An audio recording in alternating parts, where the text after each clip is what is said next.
10 p.m. in Banjul, and from our studios here on the MDI Road, this is the news. And in our top stories tonight, the Bainunka Family Association of the Gambia meets President Barrow at State House to discuss issues of national development.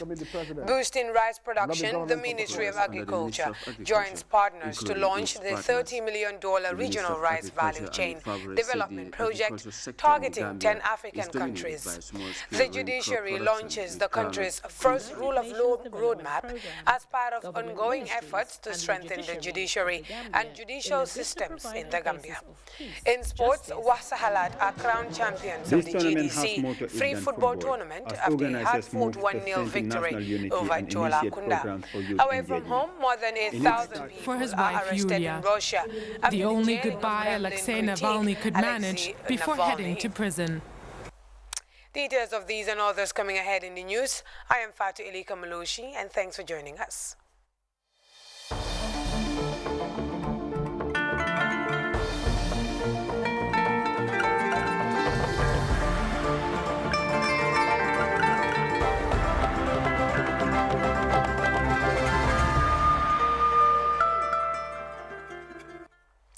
Well, it's good to have you with us. Now, the President, His Excellency President Adama Barrow, has said that his government has created the conducive environment for all ethnic groups to promote their language and cultural identity. President Barrow was speaking at the State House during a meeting with the Bainunka Family Association of the Gambia, who paid a courtesy call on him. The meeting, as we hear in this report by Mamadou Jallo, sought to inform him about the planned activities of the association to revive the Bainunka language and culture, which is on the verge of extinction. These are executive members of the Bainunka Family Association of the Gambia.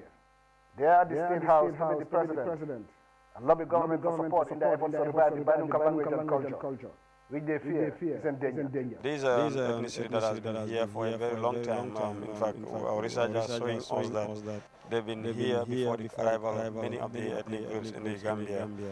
But not much has been known about them because they have been scattered all around the country. And the language also is almost hidden. In fact, it's one of the ethnic groups that has been regarded by UNESCO as an endangered language. In doing so, they have set themselves ambitious goals, which members believe will mark a turning point for an ethnic group that once occupied large parts of the Gambia. We came up with some strategic plans that will help us to be able to do that, which include doing proper research to be able to write an accurate history of the Bainunkas in terms of the origin, the settlements in the Gambia, Senegal, and in other parts of West Africa. Part of the strategic plan is also identification of Bainunka communities in the Gambia. We know there are so many Bainunka settlements, but we will embark on a thorough investigation to be able to establish those settlements, as well as to come up with a curriculum to be able to teach the Bainunka language, so that our young people who cannot speak it will be able to speak it. Because before you are able to boast of your ethnicity, you must be able to speak your language, and that is the foundation. The Minister of Tourism and Culture, Hamad Keba, welcomed the initiative which he believes is in line with government's cultural policy adopted in 2018 to support indigenous languages and cultures in the Gambia. nekkal na nguuri Adama Barrow mbégte bu rëy parce que objectif It is a great pleasure for the Adama Barrow administration because the objectives that you have set out are part of our cultural policy adopted since 2018, and part of which is to empower all ethnic groups to ensure that they preserve their culture. ethnic groups yep seen aada réer fii. The President, His Excellency Adama Barrow, said he was happy to receive the Bainunka Association, expressing hope that members will work tirelessly to attain the lofty goals of reviving their language and culture. He assured members that government will support this initiative, as it has provided the conducive environment for people to promote their cultural identity. Let me pour que Bainunka ka bondi ka feeñ pour society ya kalamuda. This initiative of reviving the Bainunka language and culture, so that it could be showcased and identified, is indeed very important and commendable. My government will continue to support all Gambians, whether they are a majority or a minority, is immaterial. What is important is being Gambian. But this task, as you have set yourselves, is a big one. To ensure that you revive your language and your culture, that is a demanding task. al si continue al si balundino fo bayno ko benun dame ay futaje to easy la ba He urged the association to be steadfast in their efforts in uniting the Bilingual community and assure them of his government support at all times. The president concluded by commending the efforts of the Bilingual Association in complement of the efforts of his government, adding that he will send a delegation to their festival slated for this weekend in Fonijaro. The event is inspired to bring together members of the Bilingual community from the Gambia, Senegal, and Guinea-Bissau for a weekend of cultural activities. Mamadou Jallow, GRTS News. Still in the presidency, where His Excellency Adama Barrow continued to receive more ambassadors accredited to the Gambia. Now the latest to present her letter of credence to the president was the High Commissioner designate to the Republic of Ghana, H.E. Gloria Poku, who is based in Dakar. Mamadou Jallow has the details.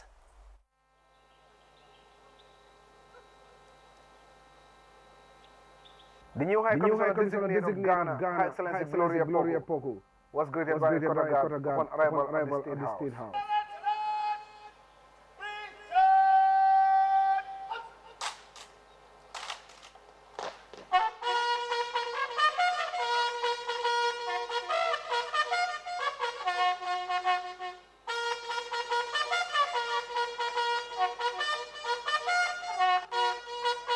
He was later escorted upstairs where the President, His Excellency Adama Barrow, received our letters of credence, formally marking the beginning of our tenure as Ghana's High Commissioner accredited to the Gambia.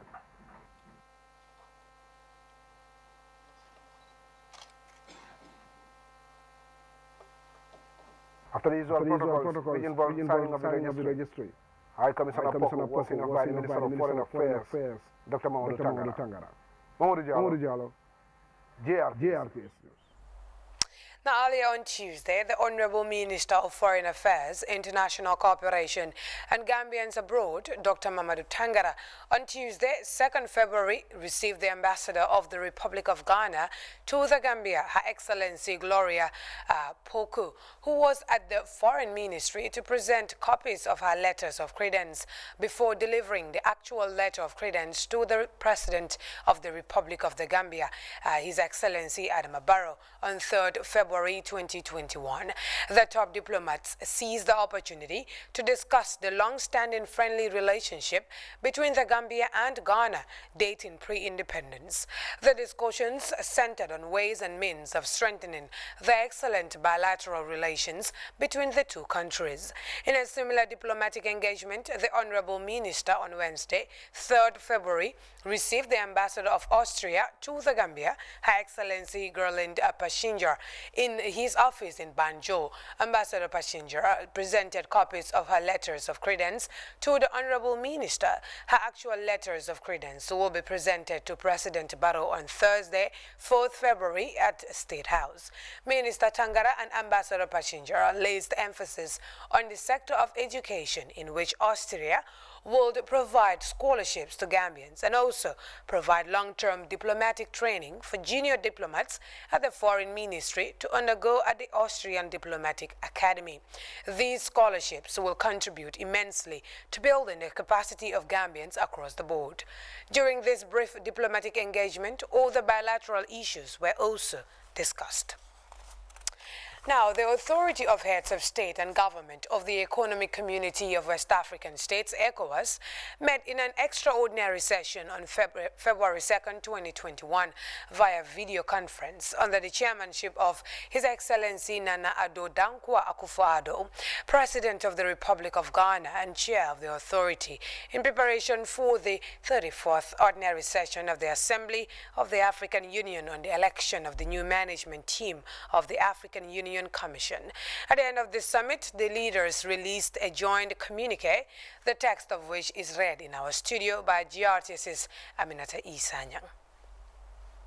The heads of state and government took note of the memorandum on the selection of the chairperson of the African Union for the 2022-2023 period and the proposed mechanism for the nomination of countries in coming years. They also took note of the report of the ECOWAS Council of Ministers on the harmonization of member states' applications for positions in international organizations. Lastly, the heads of state and government took note of the memorandum on the implementation of the ECOWAS institutional reform. They commended the quality of the memoranda and reports, as well as the relevant recommendations contained therein. The authority, after deliberations, endorsed the main recommendations contained in the different reports, and then considered the following specific issues. On the nomination of the ECOWAS member state to chair the African Union, the authority nominates the Republic of Senegal as ECOWAS candidate to chair the African Union for the 2022-2023 period. It instructs the President of the ECOWAS Commission to take the necessary steps to immediately notify the African Union Commission of the nomination. The authority also instructs the President of the Commission to propose for adaptation at the next ordinary session of the authority of heads of state and government a clear mechanism for the rotation of candidatures to ensure that each member state has a legitimate opportunity to chair the Assembly of the African Union. On the endorsement of member states' applications for international positions, the authority agreed on the order of priority of the commissioner positions for which ECOWAS nationals are still standing for election by the Assembly of the African Union, and made the necessary arbitrations between member states putting forward candidates for the same position. The authority decides to prioritize support for the candidature of Nigeria to the post of Commissioner for Political Affairs, Peace and Security. Summit 4 decided that the second commissioner position to be allocated to the West Africa region will be filled by Burkina Faso, taking into account the gender parity. On the implementation of ECOWAS institutional reform, the authority reiterates its commitment to the objectives of improved performance and operational efficiency that underpin the institutional reform process in order to promote the implementation of integration programs geared towards the economic and social development of the region.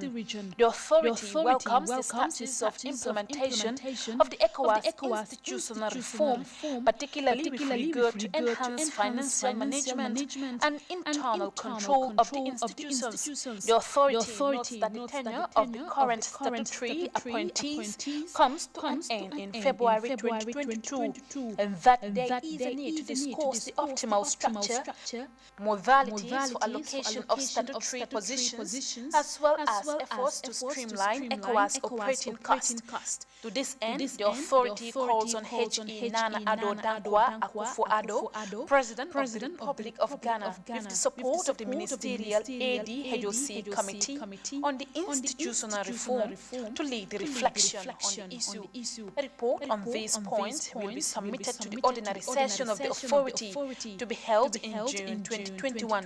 To that effect, a general consensus emerged for the heads of state and government that H.E. Nana Addo Dankwa Akufo-Addo continue for a second term as chair of the ECOWAS authority to oversee the implementation of the reform. The heads of state and government express sincere appreciation to H.E. Nana Addo Dankwa Akufo-Addo, President of the Republic of Ghana, chair of the ECOWAS authority of heads of state and government, for his leadership in steering the affairs of the community. The heads of state.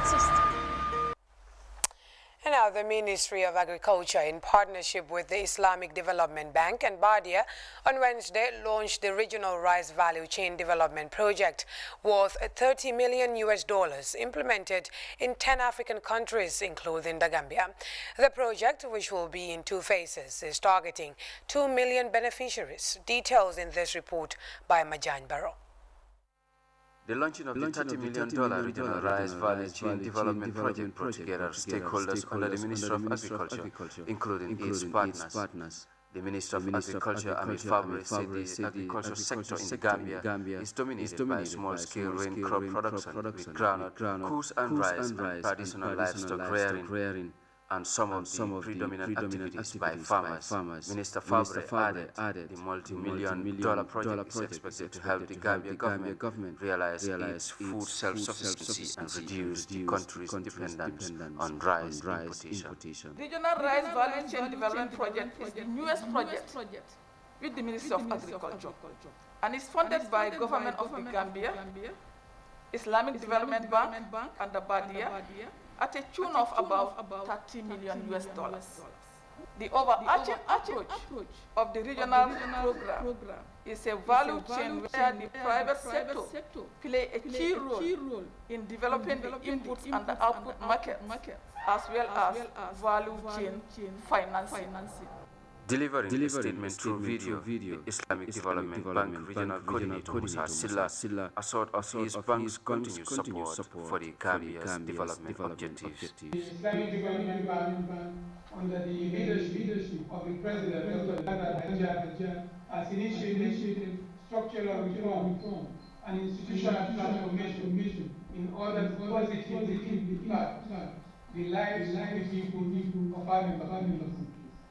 These reforms are intended to make the bank more proactive, responsive to the needs of member countries, and to provide innovative solutions tailored to the priorities of the member countries.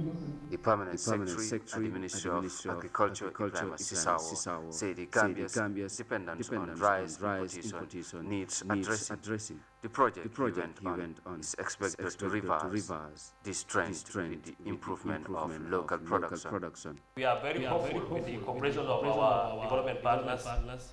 This project will make a very big change in our development process. The expectations are very, very high. We must therefore collectively deliver as expected. There is no alternative. We look forward to a day when emergency food support is no longer needed. The components of the Regional Rice Value Chain Development Project is to improve rice production and productivity, strengthening the links to market, policy and institutional support, and project management and coordination throughout the 10 selected countries in Africa. Majan Baro for GRTS News. Now, the Select Committee on Environment, Sustainable Development and NGO Affairs of the National Assembly also summoned the Ministry of Environment, Climate Change and Natural Resources to table the timber log issue and other environment matters. Aminata Isanya has the details. The National Assembly Select Committee on Environment, Sustainable Development and NGO Affairs summons the Ministry of Environment, Climate Change and Natural Resources to explain the steps taken by the environment officials to address the recent east of trucks filled with timber logs and packed at the buffer zone, explaining how it was spurred and the joint exertion applied by different stakeholders to address the issue. Environment Minister Lermin Diba shared the progress made by his ministry. From the recommendations of the report sent to the Permanent Secretary, I further directed that the matter be taken to the competent court for immediate action. And since then, the matter was taken to the court, and this is where we are as far as we are concerned. If something is true, but this is not the only experience that we had in terms of unscrupulous businessmen who wanted to beat the system and do their business in the way they wanted it.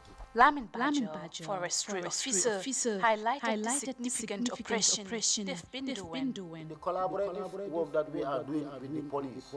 You can say even in a family, not everybody are equal. Some will respect the elders' word. Some will be never mind. So there are loopholes here and there.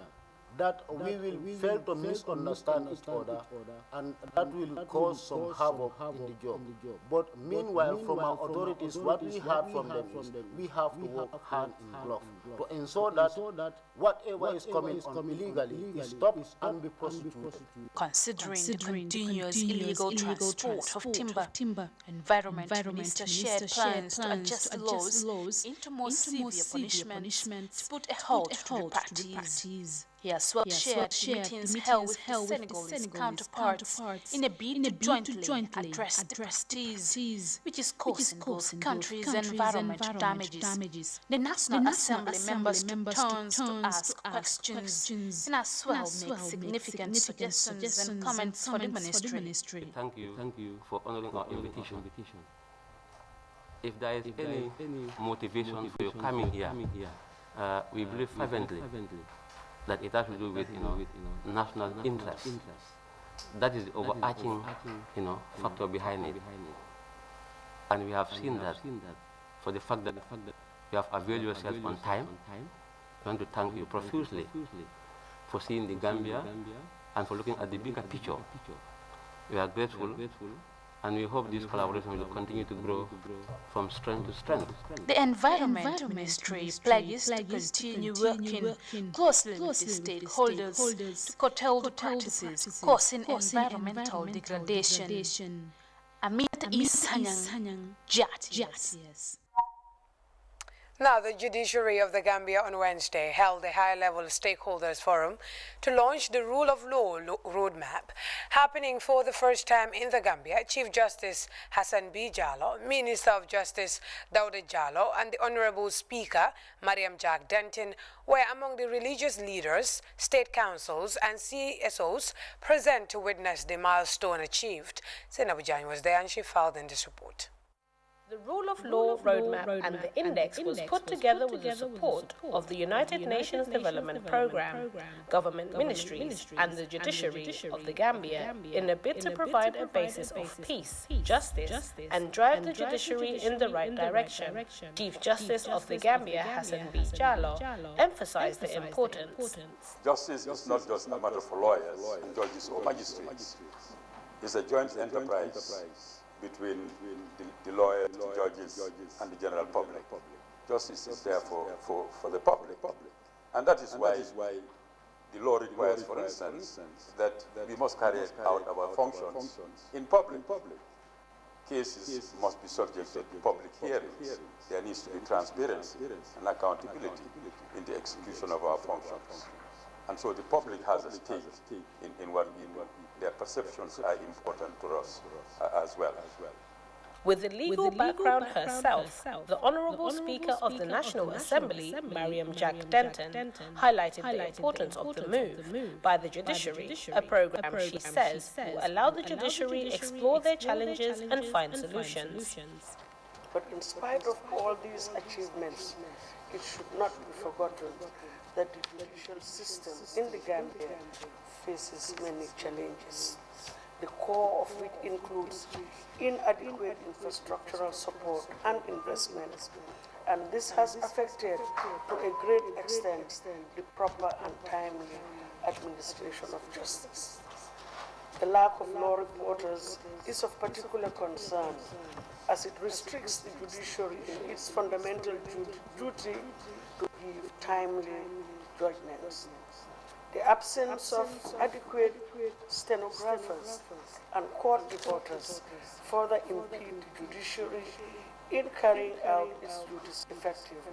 The Rule of Law Roadmap outlines the challenges encountered in the everyday workload, which includes backlog of cases, weak investigations, and poor case management, which results in loss of public confidence, among others. Attorney General and Minister of Justice Dauda Jallow said this roadmap is a vital pillar that provides justice in a fair and impartial manner. The government of the Gambia continues to play a complementary role in reinforcing the legitimacy of the courts by promoting its independence and thereby augmenting public confidence in the judicial system. Moreover, within the realms of its overall constitutional authority, the government has initiated and advanced laws to give effect to smooth and functional judicial system and to assist the courts in its overarching role of ensuring that justice is manifestly and undoubtedly seen to be done. Officials held the collaborative work of the various stakeholders in developing the rule of law roadmap. 4 outcomes of the roadmap are targeted to enhance sector-wide capacity and coordination, strengthening access to justice, especially for the vulnerable, enhance rule of law and accountability mechanism, and finally a greater degree of safety, law, public order, and adherence to human rights. It's also essential that the rule of law institution agrees on the measures that will ensure that women, children, youth, and persons with disabilities have access to justice. The rule of law roadmap was presented to the gathering by the consultant. The forum is expected to play a pivotal role in promoting the development of the nation, as various stakeholders will contribute their suggestions towards the challenges governing the justice system. Saina Bujang for GRTS News. Now, the network of financial and tax reporters, in partnership with the Gambia Chamber of Commerce and Industry and the Bankers Associations, have held a day-long forum on tax compliance for members of the media. Fatih Janembai reports. The network of financial and tax reporters said they are poised to raise awareness on taxation and its importance among the country's media fraternity. The Wednesday Media Engagement Forum has its objectives premised on just that. Dozens of journalists have benefited from the day-long exercise. Abdullah Nyoke, the founder and president of the Network of Financial and Tax Reporters Gambia chapter, said it's only when journalists are au fait with tax-related issues that they can report accurately on them for informed decision-making among the public for national good. The essence of this forum today is to bring key players together and discuss the essence of tax compliance and the need for tax reduction or tax break due to the negative impact of COVID-19. The primary objective of the NFT Gambia chapter is to ensure that there is a transparency of the payment of tax between the government, business community, and the tax authority.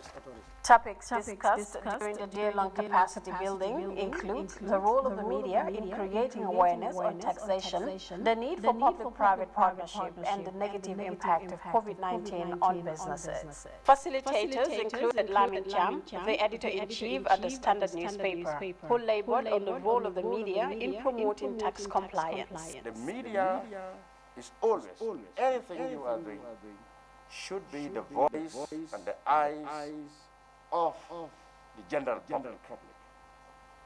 And areas like taxation and things like this thing that are really important in the economy, it is equally important that journalists keep an eye and report on that. One of the objectives of this program is to promote public-private partnership, as the public remains the primary source of information to journalists. Mohamed Singh is the Business Development Officer at the Gambia Chamber of Commerce and Industry, a partner of the Network of Financial and Tax Reporters. Globally, public-private dialogue creates a foundation for market-friendly policies that deepen economic reform and enhance national competitiveness. GCCI, in collaboration with the Ministry of Trade, Industry, Regional Integration and Employment, helped in establishing the NBC, with the GCCI serving as the Secretariat. Also supporting the network is the Bankers Association. I've been very supportive in this network, and we are not going to, we will still continue supporting. At the Network of Financial and Tax Reporters Gambia chapter, the belief is that journalists as information disseminators do their job better when they know the subject matter at hand, hence the training on taxation. For the news, I am Fatu Janimbai. there. Now, following the recent military takeover in Myanmar, the Gambia government joins the rest of the international community to express concern over these worrisome political developments, particularly with so many civilian leaders being detained. The Gambia government calls for their immediate release and respect for democratic norms and processes. The Gambia in particular is concerned for the welfare of the Rohingya minority group, whose protection protection from genocide is what the Gambia has been seeking in the International Court of Justice. We are gravely concerned that the same military leadership that marginalized the Rohingya has now seized full control of the Myanmar government, and we fear they may launch another so-called, in quote, clearance operation, end quote, to rid the country of the approximately 600,000 Rohingya who survived the last round of human rights violence. We are thus monitoring events very closely. Meanwhile, we emphasize that the court's provisional measures ordered in January 2020 are binding on Myanmar, no matter who heads the government. We demand that the military officials who have seized power abide by the court's orders and Myanmar's international obligations. We'll be back with sports news right after Tuesday.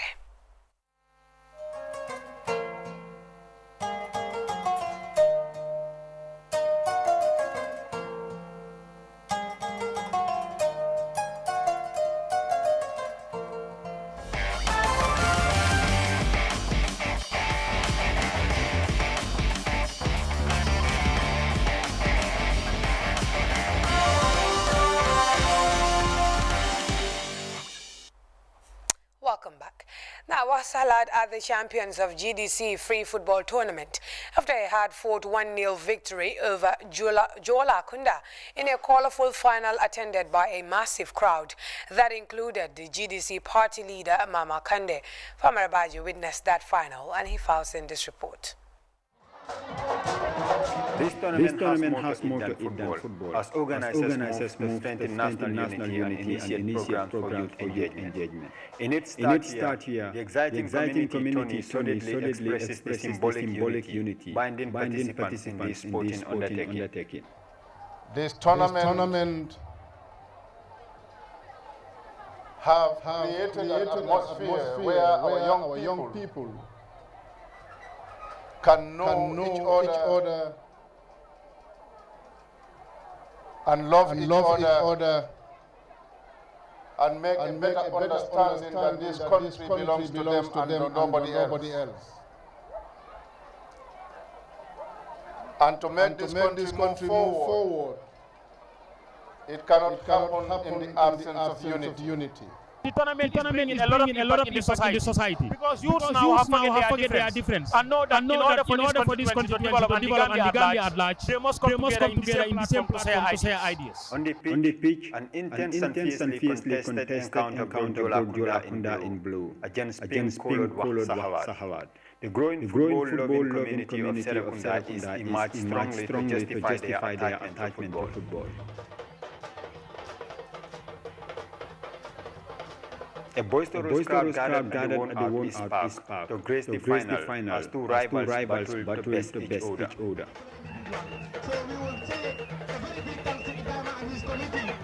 The noise in the stands kept up by passionate fans, strongly egging their team to claim glory, made the finals a thoroughly entertaining affair. The contest was mostly decided in the first period. Jola Kunda won a penalty which they squandered and paid for moments later. As Wasahala triumphed with the only goal of the evening, courtesy of Buba, whose delightful hit was all but enough for Wasahala to triumph 1-0 amid raving fans creating the final whistle with an outburst of colorful celebrations.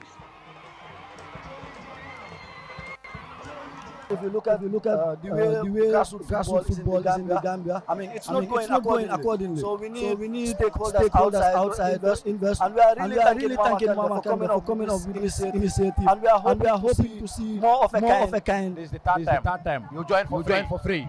The only thing they request from you is discipline. No violence. And they are trying to bring all the youths together to make sure that we have only one Gambia. No tribe, no party. Only one Gambia. They see. I'm just giving them very big congrats to them. Certificates were awarded to various patrons and people who contributed to make the event a success.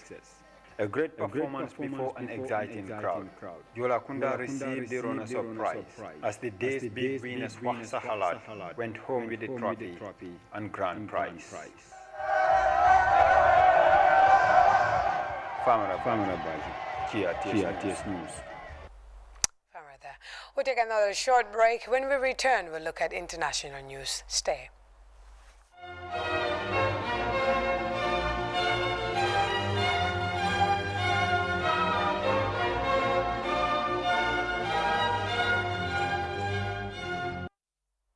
Welcome back. Now, more than 1,000 people are arrested in Russia after the jailing of Kremlin critic Alexei Navalny. Riot police turned out in force in Moscow to prevent people from demonstrating against the court ruling. Witnesses say police used excessive force to detain peaceful protesters. Navalny accuses President Vladimir Putin was trying to intimidate his critics. Earlier, Alexei Navalny was sentenced to 3.5 years in prison for violating the terms of his parole. Western governments have condemned the ruling and called for his immediate release. A heart for his wife, Yulia. The only goodbye Alexei Navalny could manage before heading to prison. Earlier, he told the court the charges against him were fabricated, a way of intimidating his supporters. All of these officers and this cage, it's not a show of strength. It shows their weakness. They are weak. And they cannot jail thousands or even millions of people. Outside, the cavalry arrived early. Lines of riot police stood in front of the court, not to keep Navalny in, but to keep his supporters out. As the day progressed, police detained hundreds of Navalny supporters who'd come to show their solidarity. Age was no barrier. This woman stood her ground in defiance. As night fell on Moscow, the protests grew. But so did the presence of police in riot gear and the arrests. Detention is a price these protesters are willing to pay to speak their mind. I don't want my children to grow up in the same conditions I did. Alexei is trying to do something at least. Navalny has just been wrongly convicted. The country will never be free if the authorities and the courts behave like this. It looks like they will soon start beating us with their batons again. But we came out so that our children won't be beaten with batons in the future. Soon enough, the police proved him right. Their batons directed indiscriminately at anyone in the crowd. Navalny's supporters are taking risks in the hope the next generation won't have to. A heart for his wife. Over now to the weather report from the Central Forecast Office.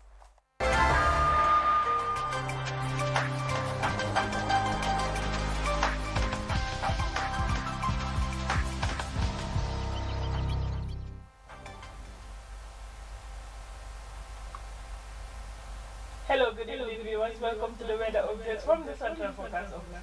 I'm your presenter, Mariam. First with the summer.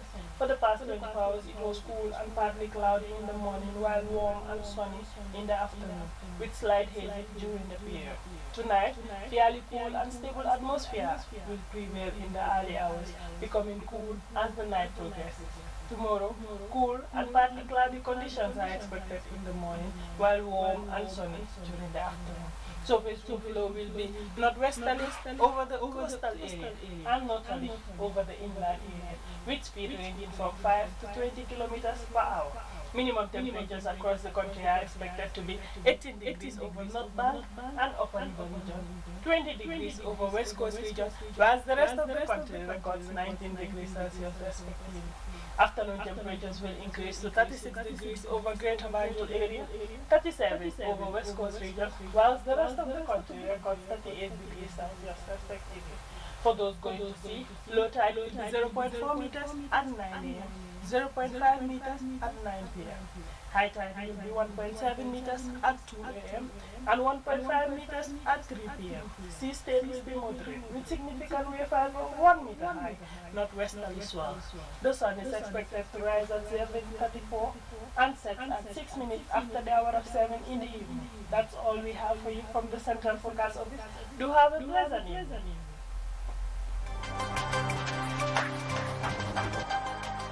And before we end this newscast, a recap of the day's top stories. The Bainunka Family Association of the Gambia has met with President Barrow at State House, where they discussed issues of national development. Boosting rice production, the Ministry of Agriculture and partners have launched the $30 million Regional Rice Value Chain Development Project targeting 10 African countries. The judiciary has launched the country's first rule of law roadmap as part of ongoing efforts to strengthen the judiciary and judicial systems in the Gambia. In sports, Wasahalat are crowned champions of GDC Free Football Tournament after a hard-fought 1-0 victory over Jola Kunda. Away from home, more than 1,000 people are arrested in Russia after the jailing of Kremlin critique Alexei before heading to prison. Well, with that, thanks for watching and join us again tomorrow for more news. Until then, enjoy the rest of our programs. Good evening.